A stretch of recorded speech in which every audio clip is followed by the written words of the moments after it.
In a shocking case that has captivated public attention, Carly Gregg, just 15 years old, was sentenced to life in prison after being convicted of first-degree murder and attempted murder. This tragic event took place in Brandon, Mississippi, in March 2021, when Carly, then only 14, fatally shot her mother, Ashley Smiley, using her mother's own gun. The violence didn't end there. She also attempted to kill her stepfather, Keith Smiley, in an ambush but failed. The details of the crime are both chilling and gruesome. After shooting her mother 3 times, Carly didn't run or hide. Instead, she did something truly disturbing. She invited a friend over to the house, allegedly asking, "Are you squeamish around dead bodies?" before leading the friend to the scene of her mother's lifeless body, lying in a pool of blood. For anyone who saw this, it was like stepping into a nightmare. The teenage girl showed no panic, no remorse, as if the horrific act had been just another moment in her day. But the horror didn't stop there. Carly lay in wait, plotting her next move, attempting to kill her stepfather when he returned home. Fortunately, her plan failed, but the sheer terror of what could have unfolded lingers over the case. On the day of the murder, Carly returned home from school and retrieved a .357 Magnum pistol from beneath her parents' mattress. After confronting her mother in her own bedroom, Carly shot her 3 times. In a shocking twist, Carly then called a friend and invited her over to the house, reportedly asking, "Are you squeamish around dead bodies?"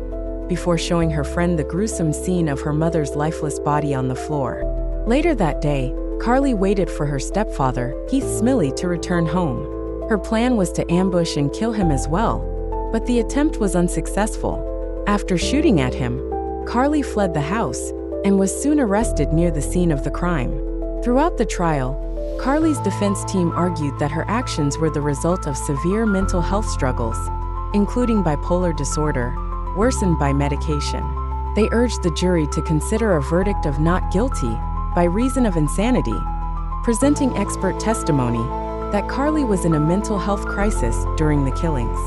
However, the prosecution countered by stating that Carly's actions were premeditated, citing her retrieval of the gun and her attempt to kill her stepfather. In the end, the jury found Carly guilty of first-degree murder and attempted murder, sentencing her to life in prison without the possibility of parole. Carly's case has since raised questions about how mental health issues, particularly in teenagers, are handled in the criminal justice system. Although Carly will spend her life behind bars, her defense attorney noted that this was a young girl in the throes of a mental health crisis, a perfect storm that led to devastating consequences for her family. The community has been left reeling from the tragic events surrounding the Gregg family. Friends and neighbors recall Carly as a once loving daughter, but her troubled mental state seemed to escalate in the months leading to the killing. Meanwhile, Carly's stepfather, Keith Smiley, expressed his heartbreak over losing both his wife and the daughter he once knew. As more details about Carly Gregg's case emerge, it brings to light the critical issue of mental health support for adolescents. What can be done to prevent such tragedies in the future?